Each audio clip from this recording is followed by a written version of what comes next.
RightonQuelive, what's up, podcast? Only person I can depend on. Only person that's always there for me.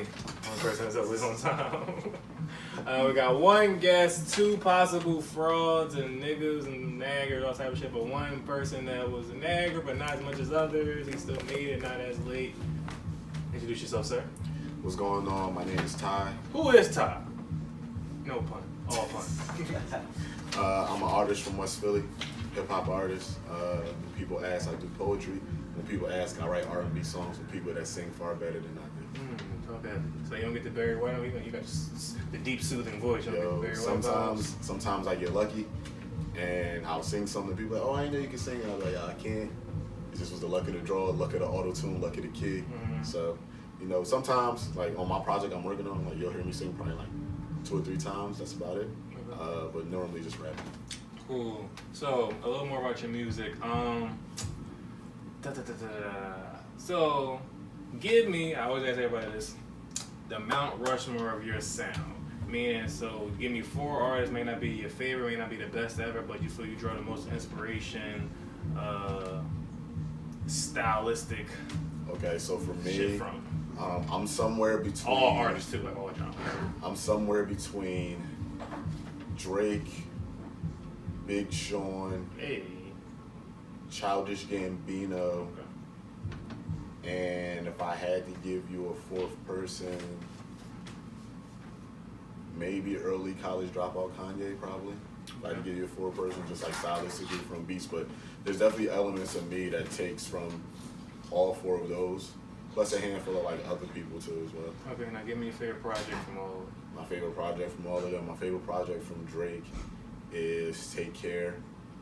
My favorite project from Big Sean is somewhere between either his mixtape Detroit, or for all my day one Big Sean fans, his mixtape Finally Famous Volume 3. Right, okay. My favorite project from Childish Gambino would be Because the Internet. Okay. My favorite project from Kanye will forever be Late Registration, even though my favorite Kanye song isn't on Late Registration. Which is? My favorite Kanye song is Can't Tell Me Nothing, till this day.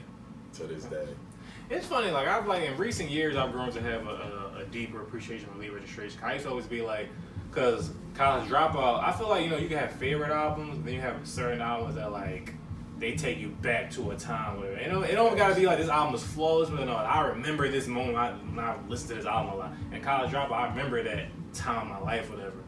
So it still holds like a special place in my heart, whatever. So to me, and because everybody knows Kanye, every album is so different from the last, but I've always felt like College Dropout and Late Registration are closer than any of his other projects, whatever. Yeah. So with that being said, I always felt Late Registration like the little brother of it. But then over time, I realized no, he really did grow on Late Registration more than College Dropout. But then recently, I was like, I had to finally realize, bias aside, it's better. Like, it definitely is a better. I know for me, that was the album that made me go, like, for most people that go, like, Kanye's a genius, that was the album that made me, I probably wouldn't necessarily say he was a genius at that point in time, because it's like 05 and I'm 15. Right. But for me, that was the album that made me go, oh yeah, he's definitely the guy. Especially when you got to see some of the concerts he did after that, where he did the whole late orchestration series.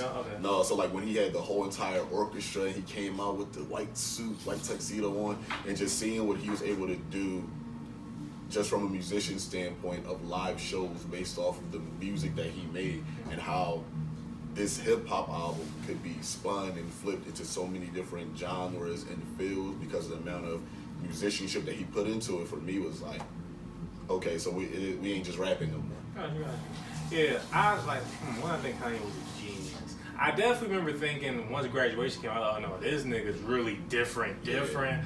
I don't know if I gave him the genius card yet. That was probably around the Good Friday, Twisted Fans. Well, even probably not. Yeah, I was about to say that same. Because I was the minority that was like, Twisted Fans is amazing music and all, but I was still stuck thinking he was going to go back to College Dropout graduation time. So when I heard Twisted Fans, I was like, this is amazing music, but I'm not fucking with these lyrics and his new shit, his new style, whatever. So it took me like a year later, like, no, for what it is, it's different, but it's great for what it is. I want to say, hearing everything that he did to make all of the lights. Probably. Yeah. Because at that point in time, now I'm in college, and at that point in time, even Power too, like and hearing all of that, and then like how you said the Good Friday series, right? Friday he dropped, I was like, all right, yo, he on some other. Yeah. He definitely is. Matter of fact, to be honest, it probably was 808s. 808s for you? Yeah, like just even though that's not one of my, like it's a great album, but it's not one of my favorites. But like because it was so game changing, and such a time that I'll practice. I like it. And then I remember when Love Lockdown came out, I was like, what the fuck is this? And then Heartless came out. I was like, okay, wait a minute. And then he had his own Amazing that was off that too. But before it was Cold as Winter. Yeah. And I was like, that shit sound different. And then by the time Amazing and See You in My Nightmares came out, I was like, this shit is amazing. And I never heard nothing like this. Hearing like Amazing be like the theme song for the NBA Finals, fire commercials. Oh, like, man. So that's probably, I was probably when I was like, yeah, like this nigga, yeah, he's yeah. One thing, Kanye being one of my favorite artists, one thing I am hoping for, because I definitely do enjoy Chance the Rapper a lot. I've heard Chance in interviews say that he's trying to, I don't know if it's going to be a collaboration album with Kanye, but kind of, exactly. And that's why like I love it. Yeah, going back to that. And I kind of love the, there was an intro on Chance's mixtape, Acid Rap, where it was like good ass intro, and it kind of played off of one of Kanye, I guess it was like a leaked session that Kanye had where it was like even better than I was the last time. And he kind of took that and flipped it. So I'm intrigued to see if that's going to happen. But, you know, most of these, I want to say, collaborative efforts that we always hear about, we normally don't get them. They only are like few and far between. So I think that's impossible. I think Kanye can never even tap into that. I think the best they could do is coloring book shit, which I personally love that project, whatever. But that's still not college dropout late registration. Like I think, you know, Ultralight Beam, you know, it gotta be like Ultralight, like Pablo, coloring book, Fuse, and like, you know, which would still be amazing possibly, but like, yeah, I feel like too. Just don't try to tie it back to those early days. Yeah, like. And the life that you live is what kind of influences the music, the people that you're around. Right. So the fact that it isn't as if he's running around with Consequence now or GLC now, and the list of other people that he's around, and you know how life altering, you know, his mother passing away, you know, God rest her spirit, was for him, and it just kind of made it so that like, and even him, how close he was to like Bernie Mac and some other people that were influences in his life that aren't here anymore. Bernie Mac. Yeah, it makes it so that it's just, I could imagine how difficult it would be for him to go back to that space because we're how many years removed from that, where we talking 14 years, almost 15 years removed from when late registration. And how much life he's lived since then. Like, it ain't like an average person 15. Because it's not even like we even get the skits that we used to get on his projects anymore. I want to say the closest thing I feel like we've gotten to that might have been reminiscent of old Kanye was what the skit. He's like, I love the old Kanye. Which was very clever. And then also on the project, the song that he does about his that one and the one that's about Kim, the William Leave, I felt like was kind of reminiscent. I feel like depending on the artist that he's around is when he's able to tap back into that. Because one of my favorite Kanye songs is I Love Only One with him and Paul McCartney. That's a good song. Where he's singing to his daughter from the perspective of his mom that's no longer here. And I feel like if he was able to tap into that a little bit more and, you know, be a little bit more vulnerable and give us a little bit more of him the way he used to. But that's my thing. I think, like, that's why, like, when people say, like, especially around when he started that whole Trump shit, whatever, so many different takes on, like, how do you take Kanye? What is he? And people was like, no, he never really was that. It's like he's a product of who he's around. So he's around Consequence and Q-Tip and shit like that. He's soaking that up, whole game. He's soaking that energy up, so he's gonna spew it back out. But once those environments change, you know, he never really was, and you can't say that's the old Kanye, because the old Kanye was fake. So I really don't know what the fuck he is, but I feel that he's still giving himself, he's still being vulnerable. To me, just like a shell of a man, I guess. Like he just, and I don't feel there's much to him anymore. He's just either about clothes, like he's about the superficial LA life, whatever. Then the only time he get deep is about mental health. Like he's like, all right, like cool, like, I think the biggest thing for nigga? him, I think the biggest thing for him. And he said it because we all, to a certain extent, know what our strengths and weaknesses are. He said one of the biggest strengths that Jay-Z has that he doesn't have is Jay-Z's ability to fully explain what he means and break down something that he says so that it's not misinterpreted or taken a different way. Kanye is one of the people where he'll make a statement and then he won't explain it, and then you're left to infer, because like him making the blanket statement that like slavery was a choice, instead of that sounds like a choice. Yeah, instead of fully explaining, because there's been books written about, you know, what kind of went into slavery mentally wise that would keep somebody on a plantation, a whole bunch of other stuff. If you explained it the proper way, you don't get backlash, but to just say it's a choice with no. And that's the way he raps though, like, and it's funny because I've always appreciated his ability to like have like little cute little catchphrase bars where like I can see, like, of course that crazy ass statement, but I can see that being a bar. Like his bars are always just like, oh, I didn't think of it. It's like just a play on words or whatever. So I can see how in his brain when he's making like real legitimate conversation statements, that it just like spats out. Like it makes total sense, right? No, nothing, no good reaction. No. So I see that his problem with that, whatever. But how about this? Which are you more likely to do? Marry a woman or open a business with her? Ooh, that's hard. You mean open a business with a woman in general, or open a business with the woman that like I'm dating? Dating, yeah. Dating a woman that I'm dating. Yeah, I ain't doing business with no woman. I don't trust y'all like that. I would probably be me knowing I'm somebody that does like hold marriage into a high regard, and eventually I would want to get married. I would want to say the time it takes to know somebody to get to the point of marriage would make it so that, like, if I was dating a woman and she came to me with an amazing business idea, I probably would be a little bit more likely to go into business with her. But for me, I probably would be just as likely, if the connection is there and I trust this person, to marry her. But the business probably would come first, because just in my mind, like, the partnership that marriage is far more difficult, strenuous, and tedious than with running a business with the person you love. Definitely. If the business is right, nothing else gotta be right. Like. Because to be honest, like I could leave work at work. But if I'm married to you, even if I'm away from you, we're still married, we're still this union, we're still one. So nothing about what I'm doing is going to change what our marriage is. So I would probably say the business, just because of how serious that like I view and take marriage. Gotcha. What are some of the things that would deter you from marrying somebody? What are some things that'd be like, oh no, we getting married? We getting married. The biggest thing that would deter me from marrying somebody, to be honest, is if I can't be myself around you. Have you ever dealt with that before? I've heard people say that. Well, common. People say common.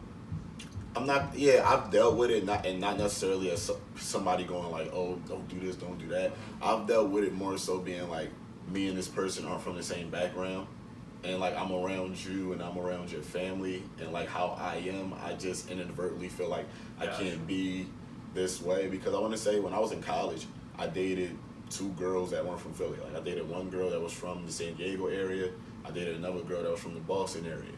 And how we are here is completely different than kind of how people are there. And, you know, just dating in college and meeting different people's families and whatnot. And nobody's family has ever treated me bad or wrong or anything like that. But it definitely was like, oh, I gotta be on my P's and Q's. I can't maybe lounge around or joke around the way I normally would. And, you know, it just makes it so that just inadvertently just being like, oh man, oh, I can't do this, I can't do that, I can't do, like I want to say, like, dating this one girl, I learned how to properly cut a steak. Like we were out eating at a restaurant, I went to cut my food. I think it was either her mom or her father was like, what are you doing? I was like, what you mean? You fucking like, savage. Yes, there's like, that's not how he's like this.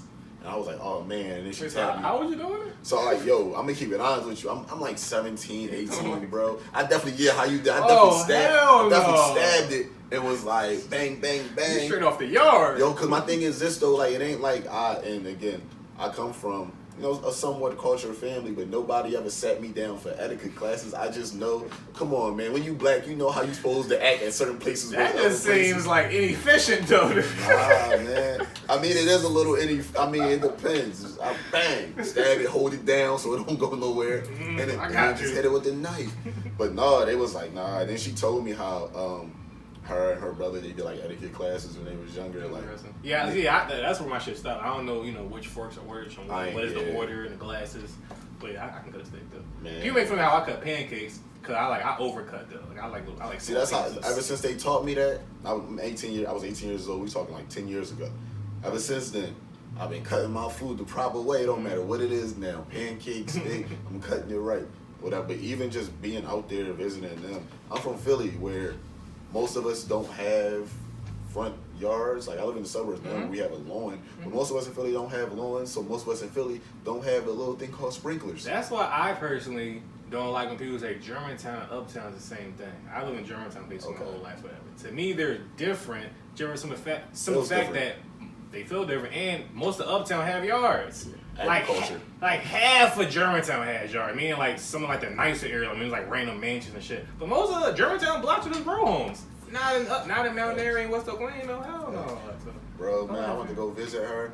It might have been, I'm still on Philadelphia time, so I wake up. It's early, and I just hear, I'm like sad because her brother, like I hooped in college. Her brother was a hooper or whatever. He just was in the NBA D League and whatnot. And like, I just remember water just hitting the window. I'm from Philly. Water hitting the window mean it's raining outside.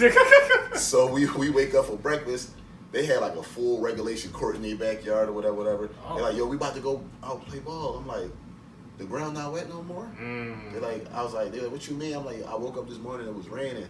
They was like, bro, it wasn't raining. I look outside, it's dry as hell. I'm like, yo, I heard something. Right, this nigga was like, former slave. They was like, dog, that was the sprinklers. And everybody there laughing now. And I got to explain to them, I'm from Philly. We don't have sprinklers like that. You might be giving us a bad name. Yo, you disagree with me saying a lot of us don't have yards. If you don't I'm with you, but I think I would have been like, I think I've seen a sprinkler.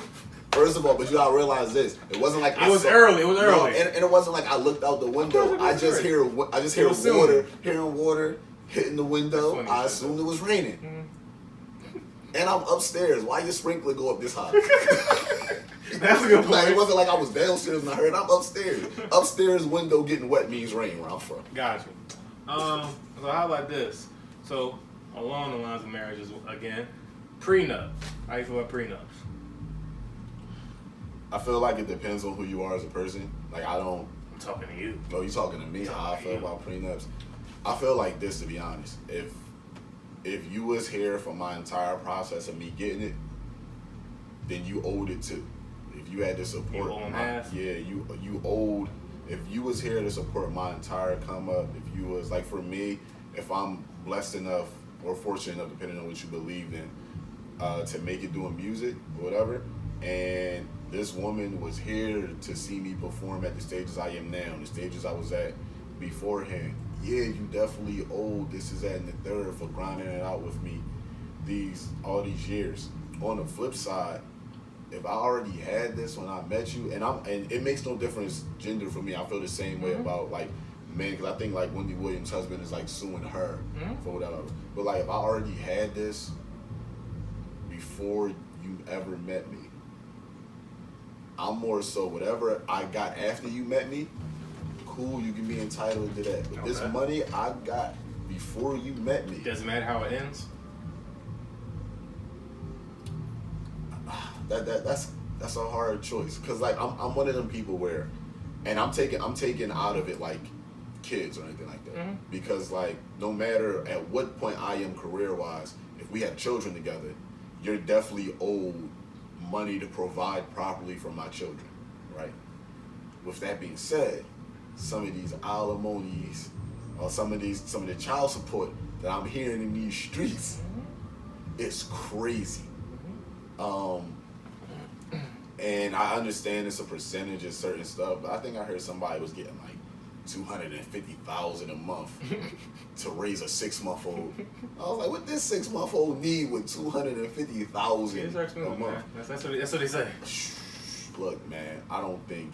But so my thing is like any kid that expensive. So, but like I feel it's super crazy if like the person cheats. Like for Wendy Williams, for instance, that nigga. Of course, like I don't have no sympathy for Wendy because you knew about this the whole time. But whatever.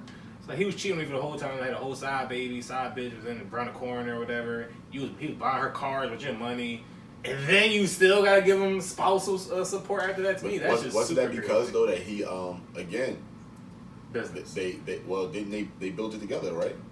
No, nigga, you was on the radio. But what I'm saying is, how long were they married for? Because I don't know. The whole time, basically. The whole time. So I don't owe you shit. But was he there during her earlier stages before he started on the radio? Hey man, you heard what I said? I don't owe you shit. Get that man his money. That ain't your money. Hey, isn't Mary J. Blige's ex-husband suing her too? Mm-hmm. And he cheated too. Yeah, and he wanted child support for kids that she didn't even have. Kids he had before. I will say this, future voice is a crazy world we live in. Crazy. I will say this. Evil. A lot of the things I feel like guys are suing for now is because because you see other women getting these things from guys, so you know it is in the realm of spectrum to sue for these certain things. Because I will say this, like, if you didn't know you could sue for that, then you wouldn't. Like, who did you see sue and get alimony or child support or spousal support for kids that didn't belong to this other person? I just don't see why, it all comes from arrogance, but, like, the arrogance of America astounds me because it's like, why y'all think shit that y'all thought of hundreds of years ago shouldn't be updated? Facts. It's like, it's okay. That was some amazing ideas at that time. Like, yo, y'all niggas have vision. It's like, yo, we thought about this out of the clear blue sky. But after a while, it's okay to update. Like, Apple has software updates. Like, every couple, whether you ask for it or not. Right, so, like, for y'all to think that the Constitution and a lot of these laws are just bulletproof, y'all think y'all can just add amendments, like, for other shit, but not tweak old shit, it really makes no fucking sense. Because I get it that once upon a time, women were, like, cattle and, like, bargain chips and shit like that from, like, families and land and shit like that. Yo, take my daughter, this and that. She has nothing to her name. She don't work. She can't fucking talk damn near and shit. 2019, women out here working, women got bread more than niggas a lot of times. Facts. So I don't see why we got these old archaic ass policies for shit. It's the arrogance of feeling like there's nothing new under the sun, and people not realizing that, like, yo, it's a whole bunch of things that's new because it's things that we didn't know. It's a whole bunch of things that's new under the sun, right? And like I said, it's just that level of arrogance about feeling like, oh no, we did it this way, so it gotta be this way, and it been this way, so we ain't gonna change how it been. And to be honest, people are uncomfortable with change. For sure. Because change would admit that something was wrong or something was up. What's going on, baby? Tye. Nice to meet you. Tye? Yeah, Tye. It's you, man. How are you? Good. Agent.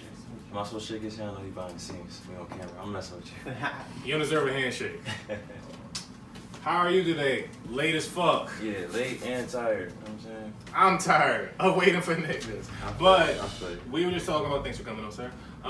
We were just having a conversation about archaic ass rules and laws and policies about relationship and shit, and like paying spousal support.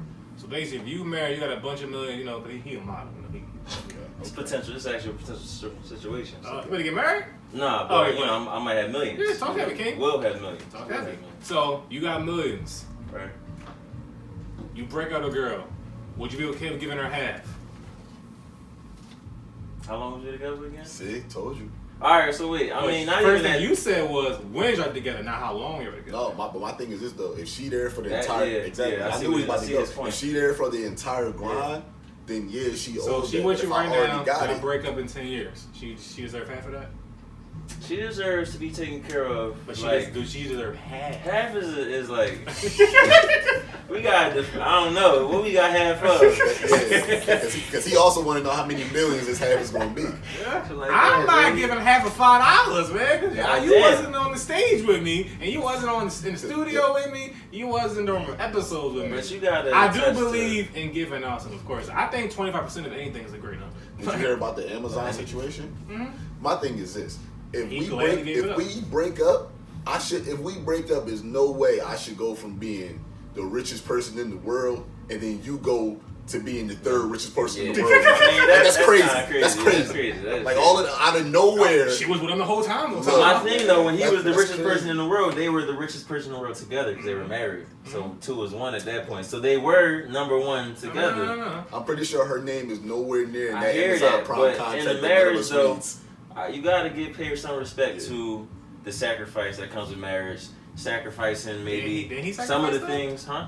Don't they? That's why I don't get people that always feel like they had less money or whatever. They feel they sacrifice more, but relationships about sacrifice and compromise from mutual sides. Yeah, right. And sacrifice comes in different forms though. Yeah. You know what I'm saying? So I want to say like all right, so that situation where somebody's in the entertainment industry or whatever, they're making a lot of money. Their time is not necessarily their own to spend with their spouse all the time, to be at home. If they got kids, to spend with kids, stuff like that. So you're sacrificing a lot not being there, because you're the breadwinner, which is also kind of like, it's hard because you got there off of selfishness.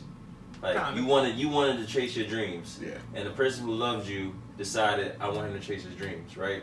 So where she was being selfless, you were being selfish somewhat. No, I can't roll with this dynamic. The viewpoint that he has is why I don't have kids right now. For like, I don't have kids, and I was laughing with one of my homies about being like, by the time I have kids, y'all kids gonna be able to babysit my kids. Right. Because me doing music, bro, and just certain things for what I want to do in my life right now, having children, your life becomes about that child, or at least it should be. And that's a mature perspective. That's supposed to be a selfless act. Where I'm at right now, perspective. There's an abundance of things that I want to do selfishly.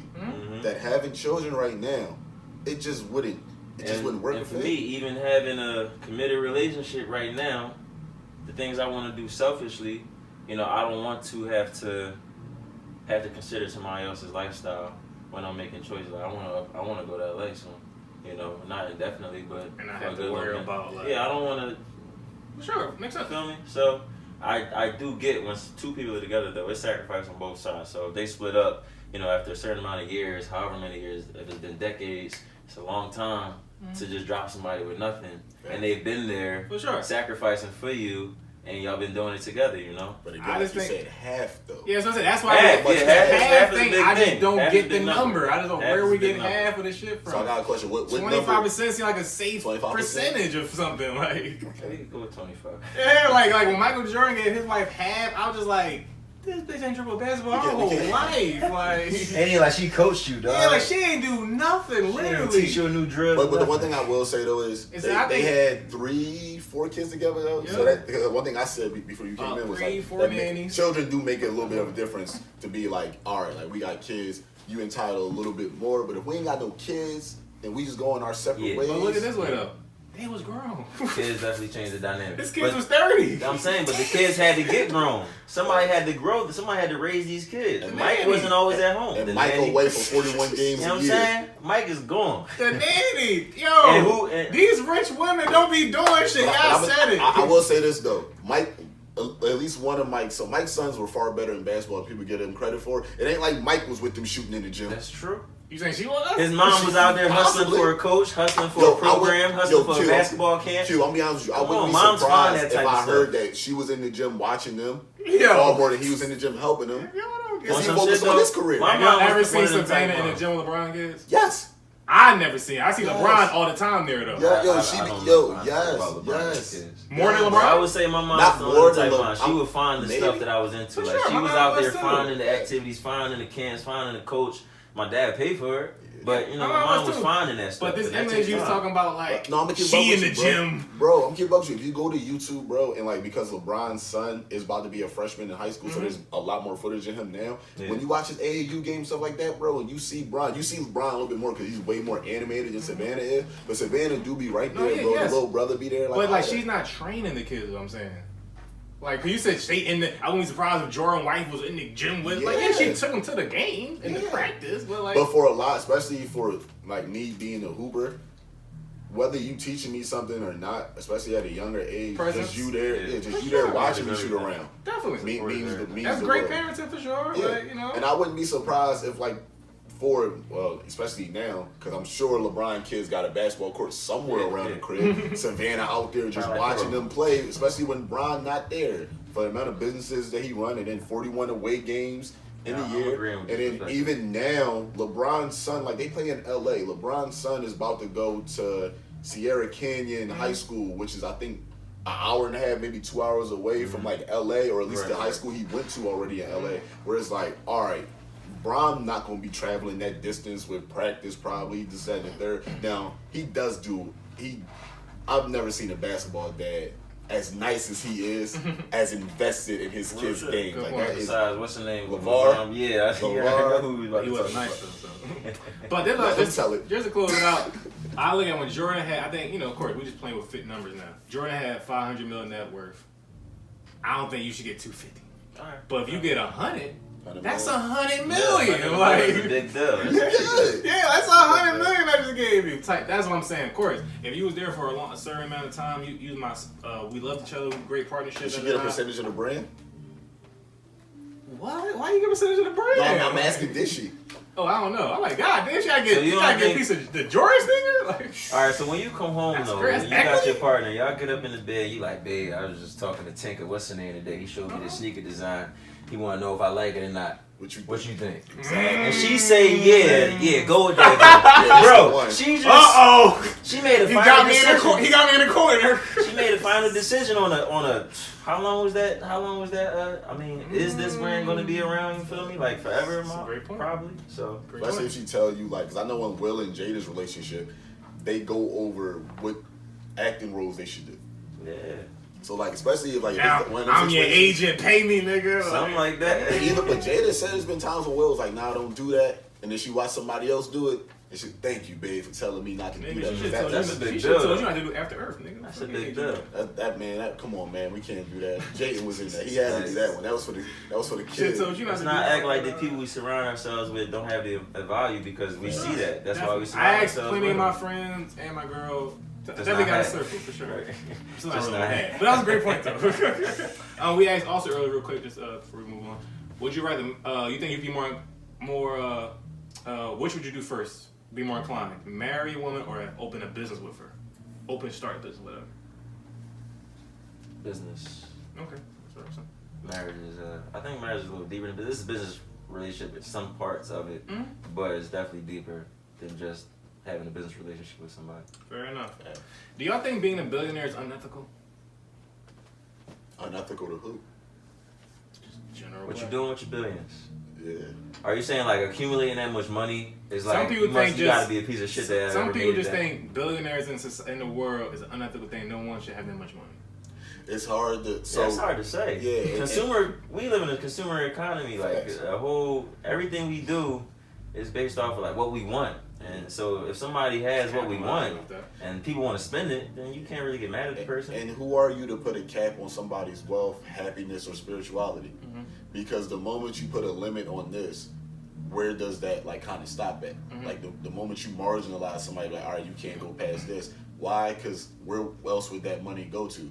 And if this person is helping to invest and do stuff with their billions, like I heard Bill Gates eventually in his will when he dies, his kids get a very small percentage of what his wealth is, and then that goes to like the rest of the world. His kids, I think, get like somewhere between like maybe 30 million a piece or something like that, and then the rest of his billions. Out of like 100 So billion. he set them up though, foundations and they are like good. that. Yeah, he set them up so they good. Because again, if you take made this all 30 this mil, money, if you made all this money with me while I'm alive, and then once I die, I give you an additional 30 million. There should be no knowledge excuses. and starter funds. Yeah, to you go probably do got whatever all you this want. stock and Sure. all this other You're stuff. fine. There should be No there should sympathy be for nothing. I look at it as like, cause I want like, I'm definitely a consumer baby. I was raised like, like I want to be a billionaire if I get that. As I've gotten older, I've dialed back on that. Cause I just feel, I do think, I'm not going to go out on that limb and say it's unethical, no one should do it, but I can see the argument. It's like, if we did put a cap, let's just say on like 500 million. Of course, nobody knows what these true net worths mean, shit, what's liquid, all that type of thing, whatever. But if like just net worth, 500 million, no one can pass this bar, which is still a lot of fucking money, and everything else is just automatically trickle back into the economy for different things, whatever. Because people always say America is the richest country, but the poor is like resource, whatever. We got all this money just floating, but it doesn't go down to the people in need, whatever. So it's like, that would be even more money we can play with. That all this excess billions, there will be no problems here as far as like education, health, social security, anything. So that's how I think about it. Like, do we really need all these billions? Do the 1% need that much money, and the rest of the people? It'd be dope to regulate the 1%. Like, that's kind of the basis of the whole argument. On being a billionaire, you get to being a billionaire, your tax bracket goes up, and also your responsibility goes up, sir. This is what you have to do now. Unfortunately, you want to be that cool, but we need a percentage of this spread out. Like you don't need certain things. Even niggas say, "Well, you want generational wealth, nigga? You don't need billions to have generational wealth. Like your people will be fine." Depends on what you talking in terms of generations, depending on how deep you want to go. in terms of like generational wealth, my thing is this though. I feel like whatever you want to do in this world, as long as you're not harming nobody, you're not hurting nobody, you're not spewing no negativity, whatever you want to do shouldn't be marginalized or being cut, because that is unfair to that person. Because and some people try to skew and be like, if you a billionaire, you had to do some wrong shit. No, I can't just say that. Like, I'm not going to say that. I thought the craftiest thing was what my man that run Amazon, for how Amazon is run, the government can't tax him the way you do other business because of how Amazon is set up. And I'm not going to say that's bad. I'm saying that's because it's smart. all internet, online shit. I don't know. It's just something about how the transaction is between people. And the percentage that they like take or whatever, it's just some loophole in it, which is like, and it ain't like he doing nothing wrong. Right. It's just how he set it up. Yeah, for sure. I know a lot of niggas is looking back at Amazon, like, you know, people who would wish they could like tax him, collect money or whatever, and they like, damn, this nigga, we could have got him years ago, something. We would have just seen what he was doing. And now he on top. Do y'all have have y'all been like keeping track of whatever, like the artificial intelligence acceleration? Yeah. Like a lot of people saying like, yo, like this. I heard a robot kill some people in Japan. Well, that's great, but not even that, but just how like basically it's gonna be like thousands, millions of jobs gonna be gone in the near future type thing because of artificial intelligence of like truck drivers, waiters, and all type of shit like that, whatever. I don't want the robot taking my order, and I don't want the robot cooking my food for one reason. I'm the brother that I go to Wawa and I talk to the person making my food because I want my food to be made with love. Okay. You ever been to, bro, you laughing, you ever been to a sandwich and you can just taste that this person had a whole shift? Robot gonna be like, It's an episode of SpongeBob. SpongeBob made one burger, but he made millions of them joints. Right. That one burger was better than his millions. No, I just don't. For me, I think the scariest thing now is like, there's this one guy suing Apple because he got arrested for facial recognition for a crime, and the facial recognition was wrong. And now he's suing Apple for millions.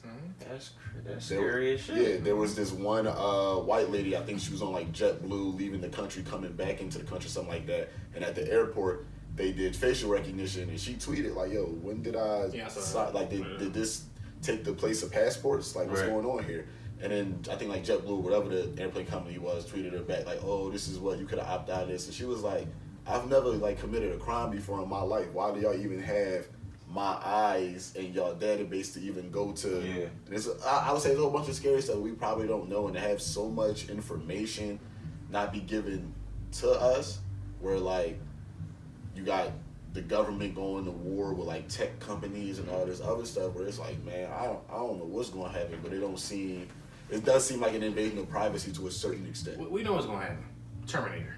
We didn't Minority Report. We didn't see this shit happening. iRobot. I mean, honestly, like, a lot of this shit that they want to do and want to create is going to have to run off a 5G network, like the 5th generation. I've been hearing about that shit of 5G. So if we're even around, like we even survive like 10 years after 5G gets like released, you know, then maybe we could worry about AI killing us. But shit, we gonna kill us first. It's funny. I got this video on my shit into a microwave. In my watch later about the 5G effect. I just ain't watch it, but I heard that it's crazy. It's bad. We're fucked. I'm kind of scared, honestly. I'm like, damn. And I want to say our robot, one of the things that he said that I thought was brilliant is robots making robots, and nobody thought anything would go wrong. Right, yeah. Because again, like if we're going to be replaced by technology, eventually technology, even now, you have technology making more technology. Whereas like, like something definitely could go wrong here. Because it's just too smart. Like it's like no regulations. So it's just funny because humans, we just can't help ourselves. Just by our history, is like we too smart for our own good, so we're just bound to self-destruct and like fuck our own selves over. Because you get the point. You get the point that shit is like this is easier, or this is either easier or more cost efficient. But will it be down the line? Will this be like will this fuck us over in the long run? Yeah, we slaves to convenience. I think everybody gonna get fat as shit. So you ever seen Wall-E? Bro, that's why I be telling niggas, watch Wall-E, see how them niggas is floating around them little wheelchairs. Boy ankle had like 3 bones left in it. He was trying to stand, shit wasn't happening. Like, come on, dog, we gonna be like that. Y'all keep Ubering, eating everything, Ubering everywhere. Y'all don't wanna walk nowhere, y'all don't wanna do nothing. What is like something the other day about? Or wasn't there a movie that like Bruce Willis was in? It was like this surrogate movie where people just like plugged in and lived in whatever world or whatever. That sounds familiar. I think I know what you're talking about. Yeah, in the moment he like unplugged himself. My man hadn't seen his wife in real life in like 15 or 20 years, bro. And his surrogate like broke, and he had to like live in this world where people's just robots is walking around, but they just in the house, whatever. And I think like seeing stuff like that is like, all right, or like Ready Player One. Yeah, you just jack in, or like the Matrix and all that stuff. I just recently rewatched all three Matrix, and I had a whole new appreciation for it. Cause I was just like, for one, we was kids like when Matrix came on, so we it was cool, but it was like we was kind of distracted by the cool to really get the message of the Matrix. That first one, that story's crazy. Yeah. So. How about this? So I was having a conversation with someone, and they said that they refuse to give money to homeless men. Cause they was like, if you an able body, you should be able to do something for the same money you're begging for. And I thought it was interesting they specified men. But the issue is that viewpoint that you have is what makes it so difficult for homeless men. Like I saw a video on Facebook where they literally, it was this homeless guy. They didn't know that he was a veteran. I don't think at the time. There was this homeless guy, and they tried this experiment, and they sat this kid down next to him and made it seem like the kid was homeless. And everybody in this like 12-minute video that walked by gave the kid money and did not give a single dollar to the homeless man sitting next to him.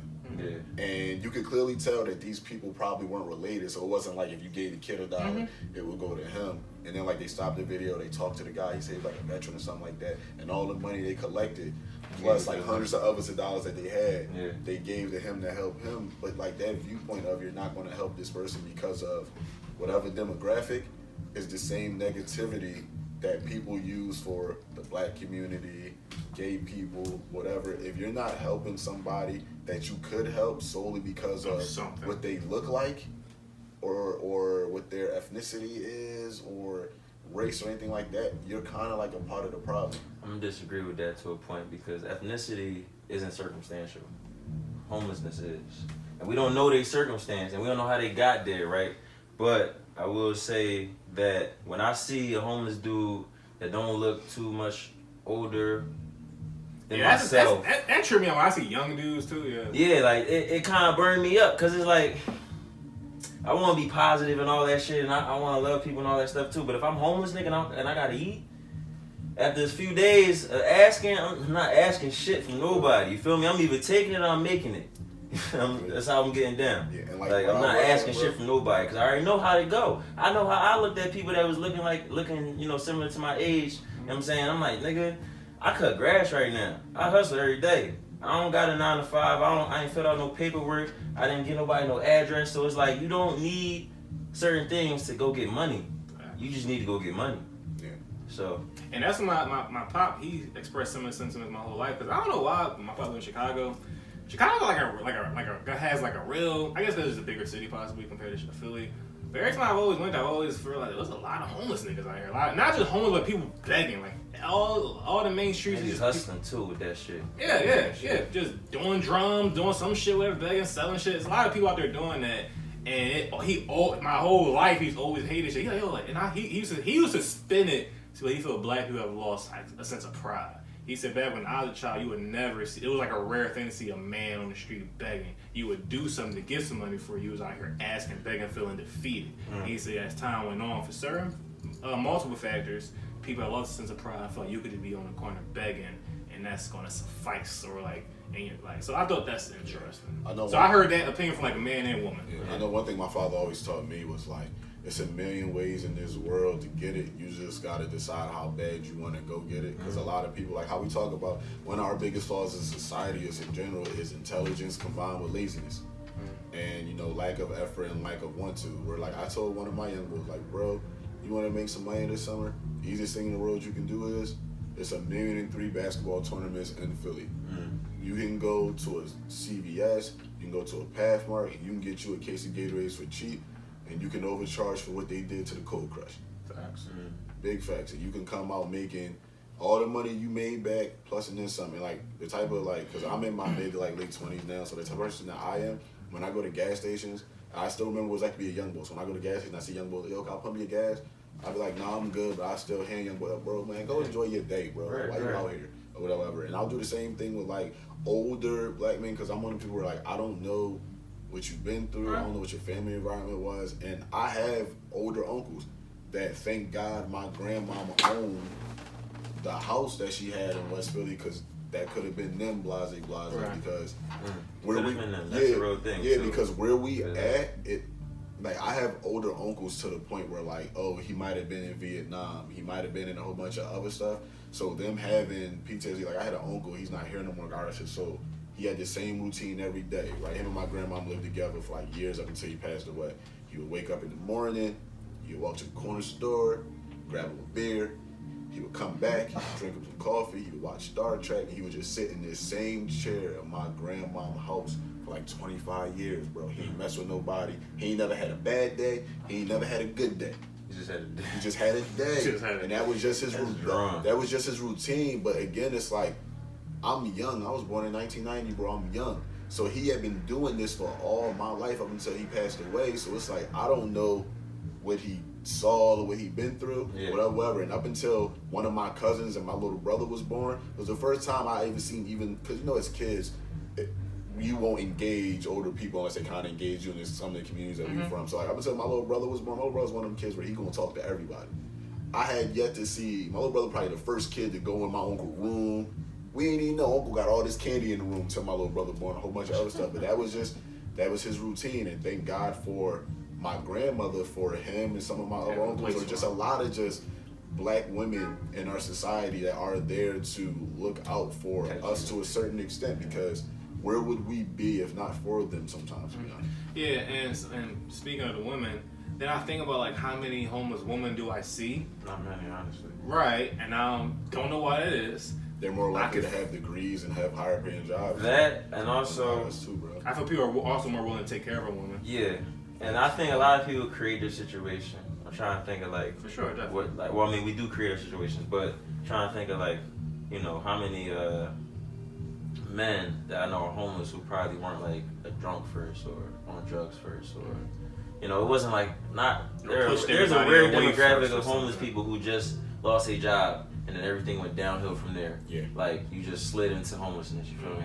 So a lot of people like push themselves, maybe not consciously, but into this position where nobody wants to help you because you become this person that's like you won't let nobody help you. You're destructive, you're self-destructive, you feel me? So it's like, I feel like that right there, it can be one of the biggest reasons when we see people who don't want to help themselves. They want you to help them because they've learned not to help themselves. You feel me? They just have cultured themselves. And I'm just destroy myself, and anybody gonna help me, then I'll take it. But I'm not about to help myself. And speaking of homeless people, like on another note, kind of one thing since J. Cole, I blame J. Cole for this, and like at least our modern era. I hate the whole love yours narratives of like, yeah, like I give it all away. And I was more happier when I was broke, and homeless people be smiling, this and that, whatever. I see mad depressed homeless people. I see mad homeless people not smiling, not happy to be on the fucking street in the cold or the heat. And I see, of course, we don't know these people, but I see plenty happy rich people. Like, and then J. Cole, you talking all this shit about it was better when I was poor. Give your shit away, nigga. Like, you still, like, give it all away. Go back to fucking 2014 Forest Hill Drive. Like, just give it all away. And I hate when people eat that shit up because it's not real. Like, nobody hates being rich that much. Yeah, life ain't simple on no level, yo. It's not. Facts. That's people be that's like, a way better. I think that life was when life. he was saying like love yours is like, man, life was simpler when I didn't have so many things. But no, you still had problems. Facts. So you know, you just different ones. Yeah, you just had different ones. Yes. Like, and yes, I feel anybody with some sense knows that money won't solve your problems, of course. It just gives you a higher probability to do the things that you like to enjoy. Because I remember when Drake said, Drake was like, resources to fix this shit. What did he say? Drake was like, sometimes I wish I was where I was when I used to wish that I was here. Mm-hmm. And like one thing my father taught me was like, I remember I got my first job out of college. And I was making some pretty good money. It was the most money I ever made. And my dad was like, man, you give it 3 or 4 months, ain't gonna be enough money. Why? Because the more money you make, the more you gonna spend and the higher your cost of living is gonna be. Overhead is everything. And damn if he wasn't right, bro. And again, it's just like, you got rich people problems. I think even J. Cole said that were rich nigga issues. Where like your problem is gonna be different. Why? The one thing we take for granted is when you're poor, that people always just like you for being you. No, the same people that feel like they can use you when you was poor is the same people that try to use you when you rich. It makes no difference. Same type shit. Yeah. That is true about life though, like that. Where space is available, we feel about something. Like that's like when girls try to say, "Oh yeah, I just want to do me for a little bit. I don't want to date. I don't want to, situationship. I don't want to fuck. I just want to do me." But then they start fucking again. Because when space opens up, the universe will fill it with something. You know what I'm saying? All day. In every aspect of life. So reparations. Just one, y'all both believe in it? Like it should happen? Do I think it can happen? Should happen. I think they're trying it.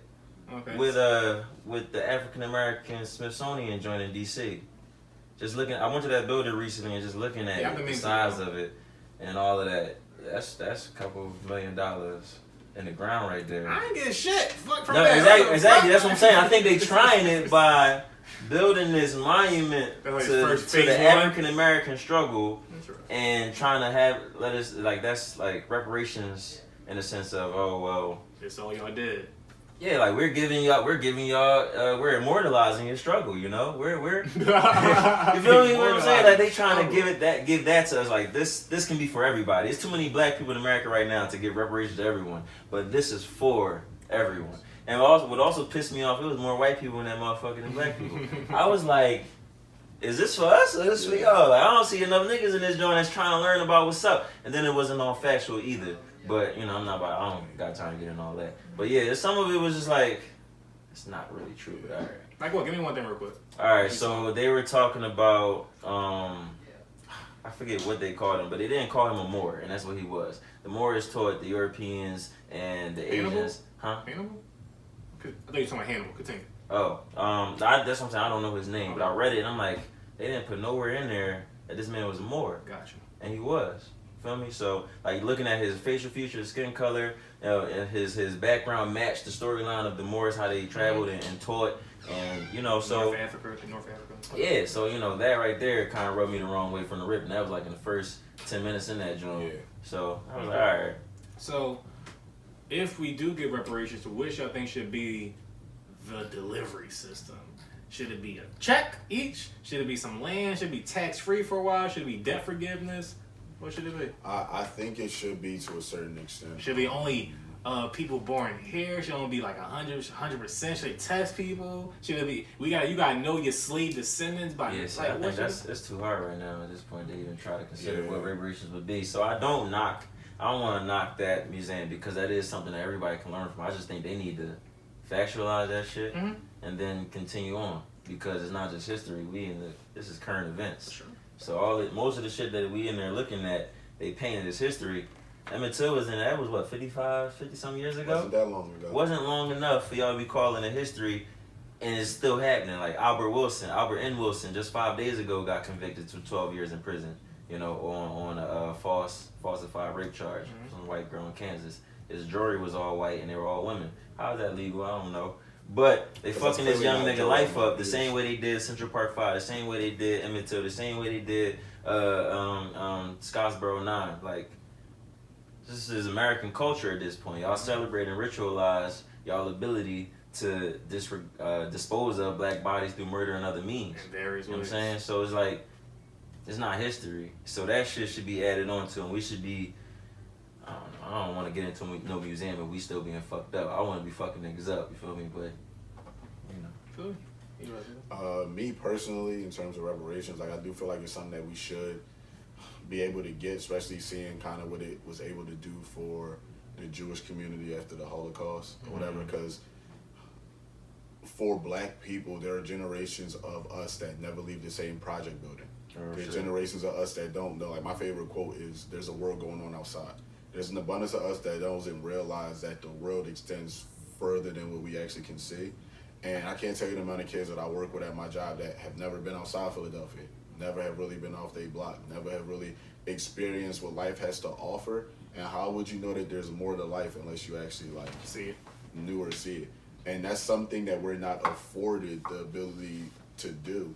Because even taking the reparations and going kind of back to what we said about the men and the women, like there's an abundance of women in this world that like go to college or go to school to make themselves more valuable dating choices for people, and it gives them a lot of other things to like aspire to do. And again, we're not afforded the chance to do certain things. Why? Because going to college would cost me money. So to further better myself, I'm going to put myself even more behind the 8 ball because of debt and an abundance of other things that's not going to allow me to get out of this circumstance until I have children. And the biggest issue is in most other communities that aren't like black, if you're talking about like white people, right? And for people that are listening, if y'all get a chance, I hope y'all can see what I'm doing right now. Like for white people, if I'm at this level, right, and then I have kids, my kids get to start from this level that I'm at. In the black community, when we have children, our children do not get to start at the level we are. They get to start a level beneath where we are, and then they gotta work their way up to our level, if not pass it, right? Because like my mother and father met in West Philly, a block away from each other. I grew up in the same neighborhood that my dad grew up in, maybe like a block over. I was just blessed enough that my parents both went to college, which makes a world of difference because again, if you have an entire family never leave this area, how can we progress and better ourselves when we not getting beyond this circumstance? Because a lot of people don't realize we don't have the type of social mobility we think we have in our country, right? There's a lot of people that feel like kind of what the American dream is, you can do and be whatever you want, and that is a falsity. Why? Because most people do not divvy far from their parents' socioeconomic status, which is based on you do what you know. And it's based on your education and it's based on your wealth. Most people do not divvy too far from what their parents' education was. If your parents went to college, you probably will go to college. If your parents didn't graduate from high school, why would you prioritize high school all of a sudden if they never did, or they don't push you to prioritize it? And just knowing these things makes it so that like, yo, if we don't have the economy behind us to do certain things to further ourselves, how can we get to this point? There's an abundance of kids I work with that want to go to college. That's the very first thing they say to me is, how am I going to pay for this? And they don't know all the scholarships and different things that's afforded to them. But it just shows you where they at when you gotta ask that question versus a white kid. Never think to ask that question. They just want to know what the options, or not want to know what the options are. They just want to build their options. I'm gonna go here. I'm gonna try this. I'm gonna do that. I'm gonna do that. I'm going. You know what I'm saying? Yeah, like there is no how. Yeah. Bro, you want to hear something rare that I found out? My little brother graduated from high school. He went to high school in media, where he went to like Pinecrest High School. His high school's primarily white, right? And my little brother's middle school graduation, bro, before he got to high school, they gave him an award because he did not miss a day of school from the time he was in 6th grade to the time he was in 8th grade, which is a rarity in the black community. Because something going to happen. You're going to get sick something. I'm thinking my little brother going to be the only kid getting this award.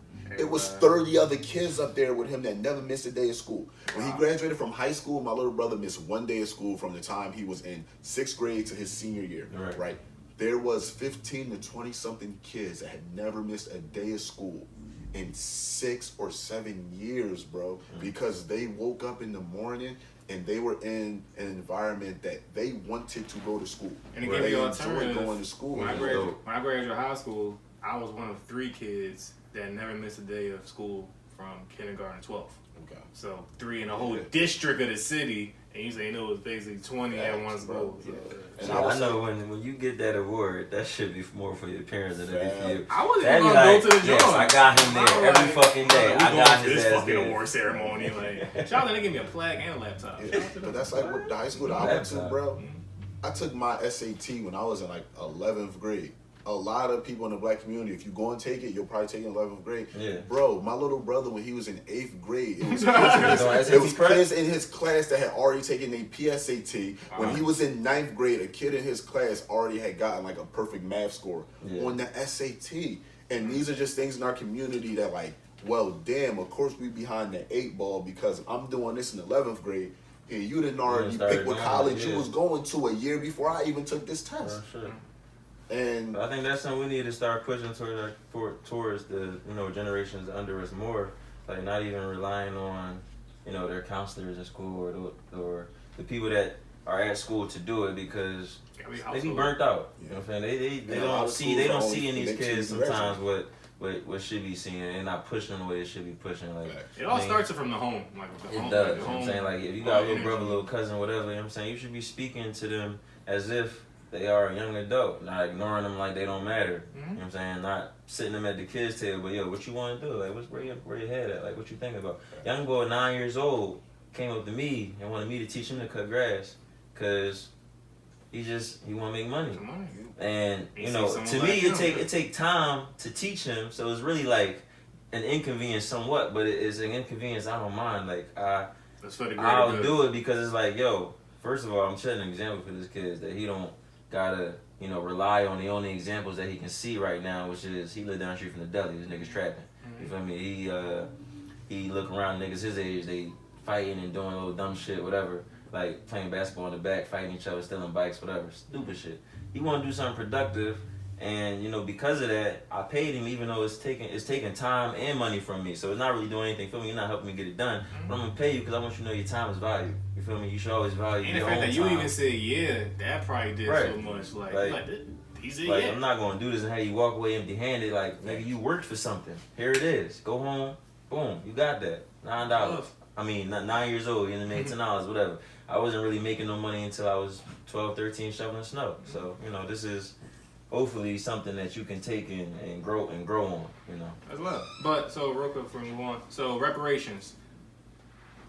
Just to pick one, like the more likely or more efficient way. A check, debt forgiveness, some land or some opportunity. What y'all think? What y'all picking? Debt forgiveness, I think, would be dope. Like all black people? I think how you acquire your debt forgiveness, like it should be like how you acquired it too. Like if you acquire debt in the means of bettering yourself, that definitely need to be forgiven. That definitely. I agree. And then I would also say, kind of, you would have to do either a check or you would have to do it so that like we can just come down to City Hall. Like if you not, because I wouldn't. Man, listen, I'm not gonna trust nobody. Like, if you gonna mail me this, don't mail it to me. You gotta hand me my bread. Yeah, I feel that. You gotta hand me you got lost in the transaction. Yeah, I'm just mailing it to you. The only nigga when they get it. I want to come down the same way you handed it to me. It need to be next to a bank because I'm going right across the street. I don't want to have to get back in the car with this. Come on, bro, because you know if it was downtown. You give it to me cash. So I didn't want to be able to say it. Pay me, nigga. Bounce. What happened then? They're gonna hand it in cash. There's gonna be a whole bunch of people plotting outside. That's why I'm like, I need the bank inside. You know what when you get that check? Oh, stock market crashing, yo. Whoever can check the cash that check, that shit is over. It ain't no bank. Yo, you ever see the skit that Dave Chappelle did? The skit that Dave Chappelle did? It's like, yo, we got reparations. Niggas is broke out here. Say, yo, they just opened 1 million record labels. Yeah, Cadillac and shit. Oh, man. Y'all, I don't know if y'all in a relationship or not, but, you know, think about your past best relationship or the idea best relationship you're looking to as the future. Would you say in this situation you trust your partner with your life? Yeah, in my best future situation? I mean, even at the time, in my past situations, at the time when we was at our best, I trusted them in my life because at the time we was in love and it was that. And what does that statement mean to y'all? Alright, so... Trust someone with your life, your partner with your life. To make decisions outside of self. Like, I mean, obviously every decision we make has some part of self in it, but to like really be considerate and just like with my ex, she we weren't even together when this happened, but just to go show you how I want you to have my back. Like, we had got into an accident, you know, and part of the accident was my fault because I feel like even though she was I would say she's a functional tipsy driver. There's a lot of them out here. Ain't nothing wrong with that unless you crash. A lot of them out here. Yeah, there's nothing wrong with it until you crash, right? So it's one of those situations where it's like, she good. And I just really should have been like, I don't know. I shouldn't have let it rock. But I just know from so many past experiences, like, this is just what she do. Yeah. How else we going to get where we going? I don't drive at this point. I can drive, but I don't have no L. I'm not about to get behind the wheel tipsy. Right. That's stupid as fuck. So... That's dumb. Her just driving tipsy is dumb. But this let me drive is dumb. I'm drunk too. Like, babe, come on. So, you know, we sit for a little bit because I wanted her to like somewhat sober up. Right. So then we drive off when she seemed like she was cool, and we got into an accident at the 7-Eleven on Temple's campus. She like drove into the 7-Eleven. Okay, like through the window into the 7-Eleven. See what I'm saying?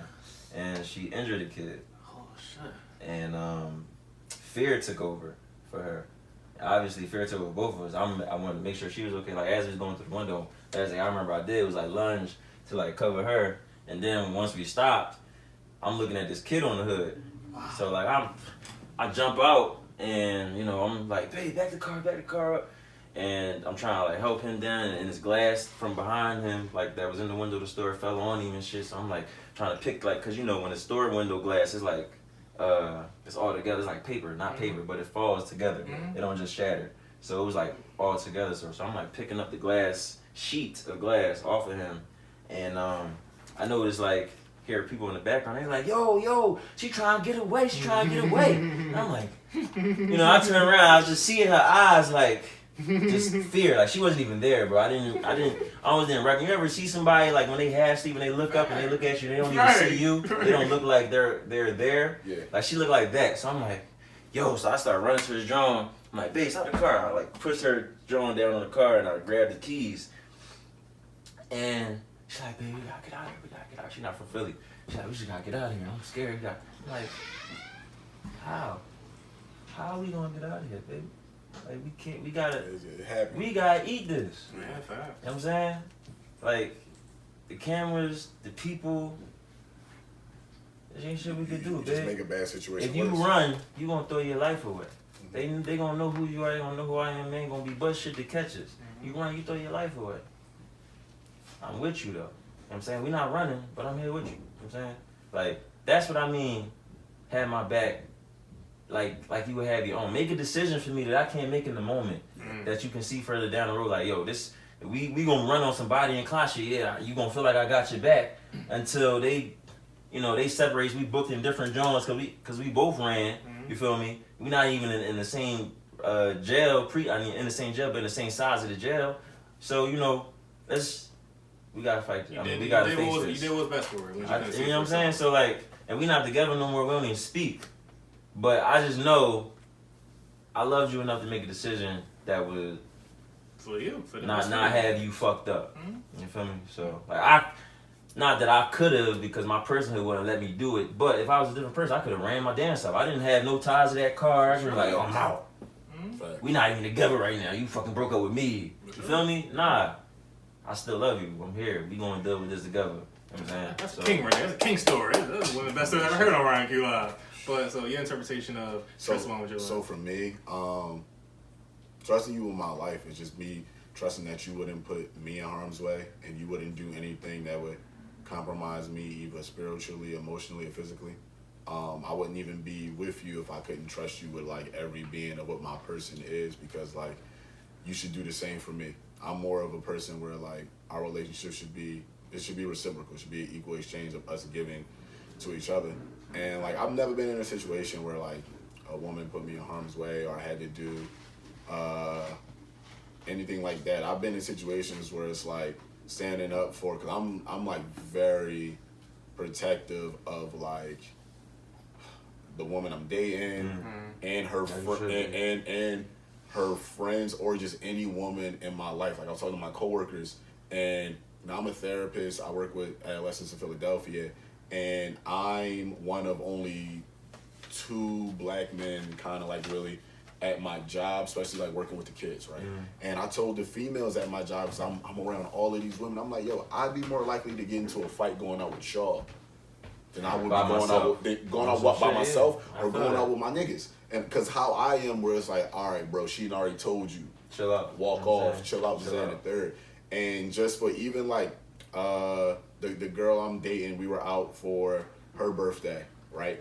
And a guy, like I'm standing there, like I'm one of them people where it's like I don't need to be on you all night, like we grown or whatever. It's her birthday, it's about you. She dance with her friends. Right. So like we out, I guess some dude tried to walk over to talk to one of her friends. Her friend used to date my other homie or whatever. I tapped him. And I'm like, I tapped him. I'm like, yo, bro, I'm looking to see if main man take the hint or not, because I'm one of them where it's like, no, not just the joint I'm with, all of these joints is with me. All of these joints get my protection. All of these joints And that's just how I am. Why? Because, like, bro, I have an abundance of female relatives, and I know how I would feel if one of my cousins was out and a nigga that she knew, regardless of if he fucking dating just a friend, he let something happen to her. Yeah, sure. Yeah. I know how I would feel, so I make it so that I make sure it's like I'm attentive of my girl and all her friends, and we ought to be like, yo, go grab her real quick, yo, before I had to hurt one of these niggas. Like, nah, bro, she say she good, chill. This, that, and the third.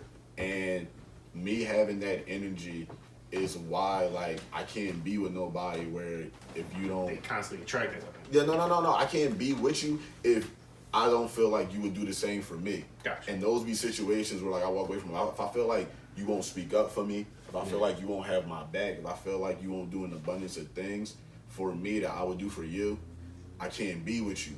Because you going all in. Yeah, because it's not even me going all in. It's like, yo, I'm compromising myself, even being here defending you, when you wouldn't, and you wouldn't do that for me, right? Or whatever. Yeah, because I need to know. Like, I need to know. Knowing I already know you wouldn't put me in harm's way, but I need to know if shit go left, that I'm gonna be looked out for. That I'm gonna do like even this type of friend I'm having. Me and one of my closest friends, we got into a situation. We back being friends now. But when we was going through whatever we was going through, I told him, I was like, yo, bro, the promises we made to each other, I hope you know them joints are still effective, despite the fact that we not talking. If something happened to you, your little brothers is still my little brothers. I got your little brothers. I got your mom. Something happened to me, I expect the same. And me and this nigga was going through drama, and he was like, yo, bro, you already know that's a fact. And that's just how I roll, where it's like, yo, I can't be around you if I don't trust the type of person you are, and I can't trust what your actions or your intentions is for anything. So do y'all think that trusting someone to that degree or being invested also means that you get to a certain sense of comfort and trust that it's, can you look at it like, is it impossible to do certain things? No. Or you think anybody's liable to do anything? I feel like if you in that space, that stuff probably not gonna come into your head. Like those things that you feeling like that you would have to put past them, it's not even gonna come into your head unless they doing something that would make those thoughts relevant. Facts. So if you start thinking those things, unless it's all for you, you know, projecting on the people, because I've done that. I've done a lot of fucked up shit to the point where I gotta look at myself like, no, I even do. Tye, was that cool, Tye? You know what I'm saying? You was on some nut shit. So when I try to regulate myself that way, so it's like, you know, so I don't project. And unless you're projecting, that's the energy shouldn't be in the space unless they're creating it. Cool. Yeah, I think about like my girl, love her with everything, trust with everything. It's funny. I told a story. I'm not gonna tell you. I'm waiting for like another episode, or whatever. There's like a whole thing. But I was telling this story to these girls, and it was one of those situations that men like comics say, where it's like, yo, like I'm not like nothing really happened. So I told the truth, but I probably should have lied because the truth didn't sound. It just didn't hell yeah! So there's many of those where it's like you could be telling the truth and it's just like, this sound bad. Right? I'm fucking stupid. So like I know my truth. Why did I explain it to her? I could have just kept it to myself. So but the dynamic my girl have, she would never question me though. Right. And when I said it to the females I was talking to, they're like, "What you mean she would never?" It's like same way I would never question her. Like I've never done anything. You never done anything. So if you tell me something that sounds crazy, I'm just whatever. Like I trust you to that point, whatever. Like so. But anyway, the point was though. So I trust her to every degree, especially hold me down. That's good. I'm saying whatever. But I definitely feel like I feel like I trust her with at least like a 99 percentile. Okay. I still have like a reservation for anybody in my life. Probably except okay, relax. Might as well go ahead and get married. Relax. Jack and Ezra, I just seen them before me as an age. Like, let's get married. I'm like, yo, it's in the air. That song is why I'm looking forward to get married, because I know that two-step going to hit different at the reception. Remix or original? It gotta be the remix, even though Rev Run Verse wasn't. Even though Rev Run Verse was a little. Oh, let's do it. Look, we playing both of them. Exactly. Right. But so like I feel anybody's liable to do anything. Because humans are humans. You can't think for everybody type shit, whatever. But I don't feel necessarily so bad. But I feel some people they 100% in, they would never type things. So I think it's interesting. And see where I'm at is somebody has the vantage point of being like, if I gotta turn a blind eye to it, that means I saw it. And if you did something, is when I'm going to question it. but I shouldn't have to question anything because we both know what is acceptable versus not acceptable. It's like for me, like back when I was hooping heavy or whatever, like one of my homies, he works at a gym up in like Springfield, and they would open the gym at like 11, 12 o'clock at night, and niggas would just show up and play basketball, right? A lot of dudes can't be like, hey, yo, babe, I'm about to go play basketball at 12 o'clock at night on a fucking Tuesday. Me, I was one of them dudes where it's like, all right, I know, especially like if you dating a John that don't. Your girl like, babe, me and the girls about to go play volleyball. Yeah, it's like 1 in the morning. The truth is acceptable. But I was one of them dudes where it's like, yo, we in this social media era. I used to tell my homies like, yo, my shorty don't ask me to do none of this shit. I just do it to ease her mind sometimes. So like, I leave the crib like midnight. I get to the gym, bro. I be like, I'm about to bust these niggas. That niggas don't even know I'm doing some shit. I'm about to bust these. I'm about to whoop some ass in this gym. Yeah, just us in here. I'm about to fry these just men. Just nobody else in here. But the thing is this though, when you start doing stuff like that, and then like I was like 22, 23 or whatever. Now I'm being older. Like I just don't feel the need to do certain shit no more. But because I was doing shit like that, it's like, you know, when you change up a little bit, you start doing stuff different. Why you used to do this, you used to do that? Because I was doing too much. Like, I was doing way too much. I was doing too much. I have a thing where I hate to feel like, so because like I had a strong mom, a strong figure, strong authority type figure. Once I got older, I don't like ever feeling like someone tried to son me or play me like a child or shit like that. Whatever. I be thinking about lying that way. I be feeling like, why the fuck am I'm a grown ass man? Like, who are you to I gotta lie to type thing? So I be feeling like that. So I don't want to validate certain tendencies. Yeah. So I feel you saying like, so that's why I would never do that because like I don't want you to feel the need to then think like, yeah, so you verify where you at. I'm like. Like, and see, the fact that she never asked me to do stuff like that is why it's like, all right, I'm going to go the extra mile so that her faith in me is validated because she not drawing and asking for it. Because again, like you said, that's what bro, we men and we from Philly, bro. Let your one, I'm about to go play whatever, do whatever at midnight or something like that. Especially abruptly, that's wild. Yo, I ain't tell you I was going to play at midnight tonight. Nigga, no. And if you did, I'm pretty sure I said that's chalk. Like what? I would remember saying hell no. I would remember that.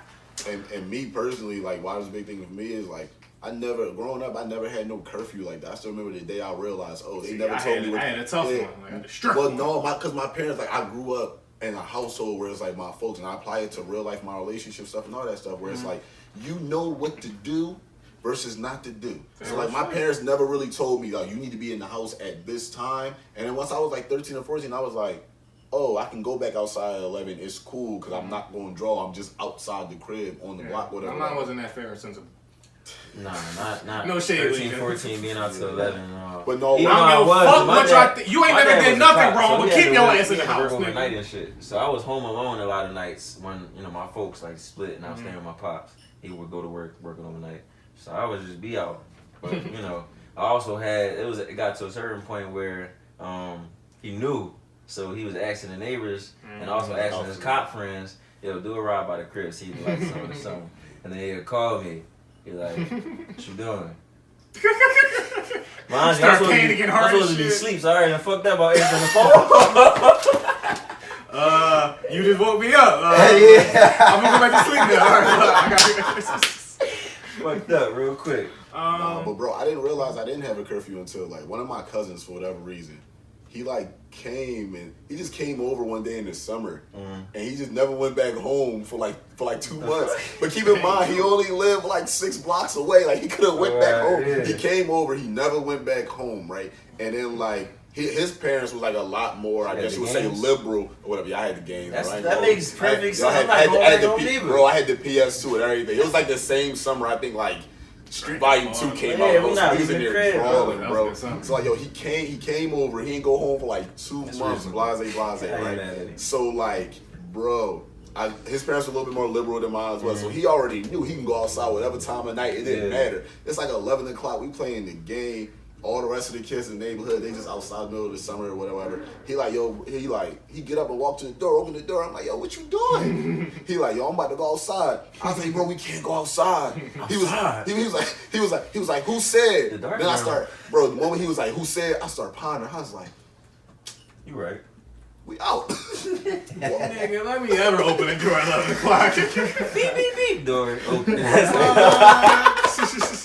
what that? What you doing? Nigga, you just start shooting and I pop out. Shit, I remember one time I wasn't even allowed to go downstairs at one age. I was probably like 7, 8. Bro, if you in bed, you supposed to be in bed. That's a The real steps black family start right creaking. there. You like, love it. Facts, bro. Don't you have going all. downstairs for? Don't have You all. pay bills? I need. Oh man. I'm going back to the bed. Man. I don't even need nothing. Like, but no, I went downstairs to the kitchen on some sneaky shit. I made it all the way down. You know, I used to slide down the steps like a fucking snake, so your feet don't make no noise and you just slide down. So I get to the damn kitchen, and bro, I pissed my pants. It's the only time in my life I pissed my pants. Like I was awake and pissed my pants. Bro, I opened the kitchen door, like the refrigerator door, and a bat flew from off the top of the fridge. So when I seen, I was like, I ain't even look up. I felt the wind. I seen the little shadow in my periphery. I just started screaming, right? So everybody wake up now. They run downstairs. What you doing downstairs? Niggas wasn't worried about the bat and me screaming. They like, what you doing downstairs? You're supposed to be in bed.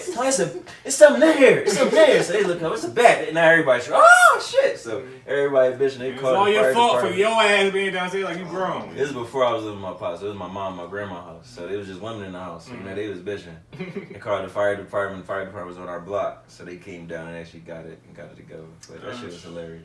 Real quick, what do y'all think about more, the past, present, or future? About what? Which do you think about more, your past, okay. your present, or your future?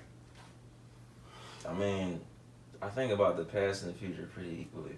I think I'm pretty full of regret, just because I'm one of the people who's always like, man, I should be like just further along than where I'm at, you know. And I always think about the decisions that probably impeded me on the way to where I am now, and I don't know. At least you can take accountability for it. So yeah, I think of both pretty equally. Like I'm always in the past and the present. How about you? I think about the past and the present probably. Present. Okay. I think about where I've been and decisions that let me get to here probably a lot more than I think about the future. I think the hours of the day that I sit down to like craft music or make music is more so when I think about like the future. When I'm at work is more so when I think about the future, but just in my regular like everyday life, I'm always like, damn, if I would have made this decision, or damn, if I would have did this, I'd be here now. And that's like an occurrence that like goes through my mind so much, because I want to say like when I graduated from college, I probably was the most depressed I ever been in my entire life, just because like I didn't know what to do next, and all I kept thinking about was, damn, if I had did this while I was still in school, or if I had majored if I had made any type of difference, I would know what I was doing now and moving. So yeah, I spend nights going back and forth in my mind. Interesting. So a few points of that. I would say I think about the future more than the present past. I'm not a person that ever think about the past too much, whatever. But I will say I had a conversation about like college, whatever, because I saw a tweet where it said, yo, like, basically something of like, you know, you're a student your whole life, then once you're out, it's like you lose a sense of yourself, because like that's what you've been doing your entire life, being a student up until you graduate college, and a lot of people are feel like a sense of loss or whatever. So I thought, and they like, yo, we should start like exit counseling. I was like, all right, everything gotta be a diagnosis nowadays, or generation. Everything gotta be this, and it can't just be like life. Like, again, we said earlier, life is life. You just gotta figure shit out, whatever, for the most part. But whatever. But I was thinking about like with myself when I did graduate, and I did have cause a lot of people, I feel like in like the last 5 years or so, like the entire society's perspective on school has changed, like, and just like financial aid to debt and all that shit, whatever. It isn't like what it used to be, like you gotta go and shit like that. A lot of people feel like this is a business decision. Yeah. Do we need to do this type thing?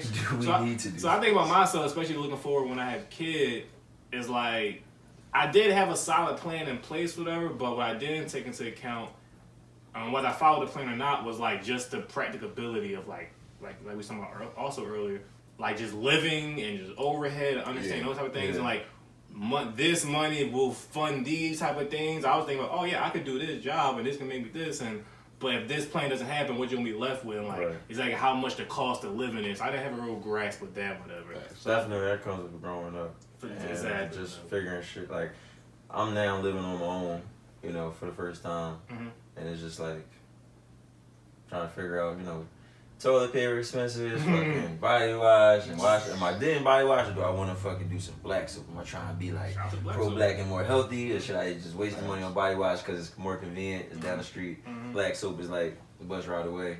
You know, just little shit. I gotta pay to go on the bus to go get me some black soap.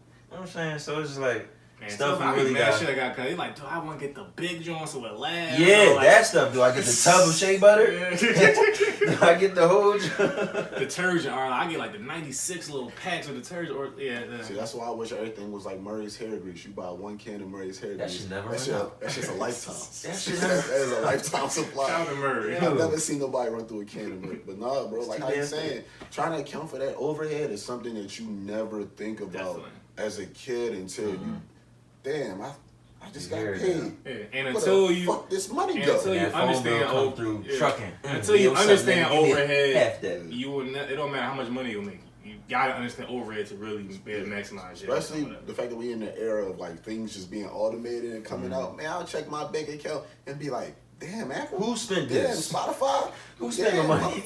Who went down the steps? I've been robbed. Man, I done made a couple phone calls that I don't remember doing. Nah, real this shit, monthly though. subscription you have there. Cancel that shit. Fraud. Give me a new card. Can I get the bread back, please? But so, moving forward with you guys, modeling, music, you know, talk about anything you got going on, what you're working on now, what you're looking forward to, anything you want to talk about, whatever. Just a quick summary before we exit. Yeah, modeling, you know. Well, first of all, follow me on Instagram.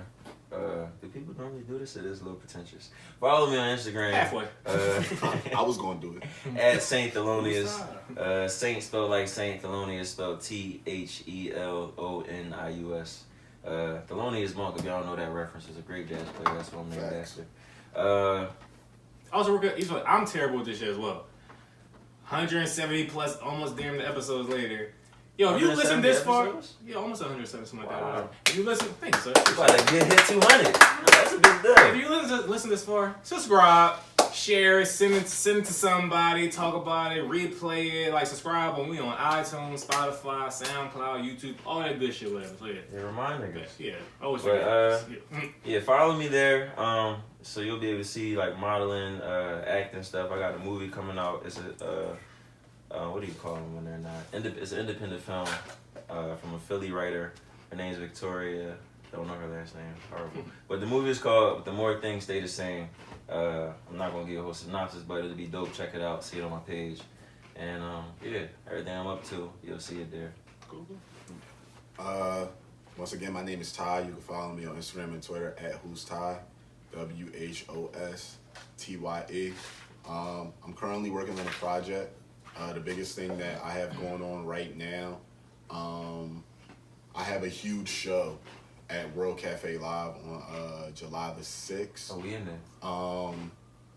It's a part of their like Love Fest. I was one of the people that opened up the festival kind of like last year. And, you know, I've made strides and improvements in my music and performing, and I'm blessed enough to be one of the performers in a primetime slot this year. So it's something I'm really excited for. There's an abundance of music that I have that like people haven't heard yet that I'm very, very excited to share with you guys. I have an abundance of amazing things planned, different artists that I plan on bringing out. So, you know, just follow me online. DM me. I literally like talk to and message anybody back or anything like that. And, you know, check out the music. You know, check out my man Modeling page. Continue to listen to Q's podcast. Yes, sir. Whatever. Mm-hmm. And, you know, if you're listening, you know, be blessed and be happy. Shout out to y'all. Appreciate you. Before we go. Oh, okay. Got you. Okay. Google Albert N. Wilson. If you're too lazy, go on my page. It's in my story. I post this nigga every day. The link is in my bio for his petition to basically get it retrialed or whatever, because we wasn't able to save them kids from Central Park 5. We can save this nigga, dog. Like, we looking at it like it's something we could have never touched, something that couldn't be done. Nothing could be done about it, but it's not the truth. You know what I'm saying? We can do something about it. So this kid right here, let's save him, all right? Cool. Check your message. RightonQuelive, talk about it. We out. Thank you.